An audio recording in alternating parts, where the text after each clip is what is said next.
Hey guys, how are you? Hope you're all doing very well. This afternoon I'm going to be doing a review of a comedy thriller from the United States, English language, released in the year 2013, directed by Wayne Kramer, and this film is called Pawnshop Chronicles. And the story of Pawnshop Chronicles is as follows. In this shop, these people may be pawning more than they bargained for. Brendan Fraser, Elijah Wood, Vincent D'Onofrio, Matt Dillon, Norman Reedus, Thomas Jane, Lucas Haas, and Paul Walker star in three twisted tales, all connected by items from a southern small-town pawnshop.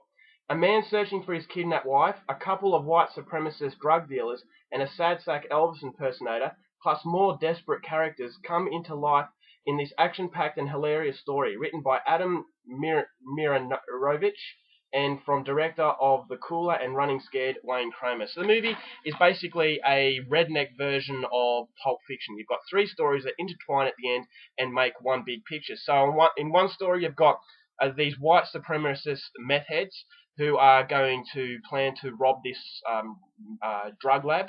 And then you've got another one where a guy is searching for his missing wife. And then you've got the last story where an Elvis impersonator who's struggling to make ends meet is trying his best to win into new fans, and in that case, some more money.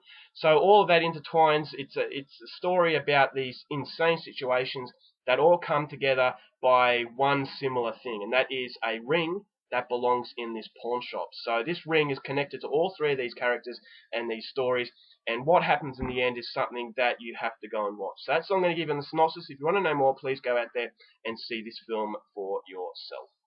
Now my thoughts on Pawnshop Chronicles. I really wanted to like this film. I thought it had a really interesting premise, but ultimately it does fall down because it's trying to be a little bit too ambitious. Now, it's supposed to be like Pulp Fiction, in where the beauty of Pulp Fiction is that Quentin Tarantino took three stories, he made them all really colourful and interesting, and when it intertwines with each other, it feels like a genuine, just a one film, and that it just combines so well, and that it was the first of its kind for me, my first experience at this type of filmmaking, and it really set the benchmark because all the characters were really well drawn in, and that it didn't feel like three separate stories. It felt like one whole film, and it was just taking little aspects of it and combining it to make it a really rewarding experience. But unfortunately, in Pawnshop Chronicles, it doesn't do that. It doesn't feel like one big piece. It feels like three separate films, and that it's combined by a very convenient cause. So what I mean by that is that it takes different paths, but right at the end it says, look, we're connected. It's going to basically just throw in something really convenient, such as an explosion, and that's what's going to tie these stories together. And it never really feels like it combines for one full piece. It feels like three separate stories, and unfortunately, two of those three stories were very boring. I didn't really care about them. I didn't think they worked. The middle story worked the best, starring Matt Dillon, who was searching for his wife. Elijah Wood plays the other character in the film. I'm not going to give anything away. I thought that was by far the best story, but the other two don't really aim up. The first story has Paul Walker, which was good to see him in one last appearance before his death, unfortunate death. He is a really talented actor, but unfortunately for me, in the first story, it was a case of the superstar. Being a superstar in a film, you don't really get into his character. You just see him as Paul Walker. You can't really get into the shoes of this guy because it just feels like this Hollywood superstar in a film that is lesser known. It just feels out of place because you see Paul Walker, you don't see the character he's playing.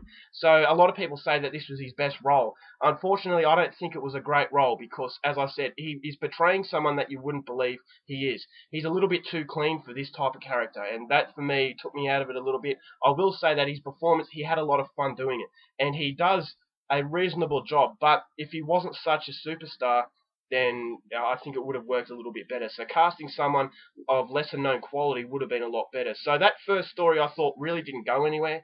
It was about these meth heads who were planning to rob a shop. You just don't get enough interest in that.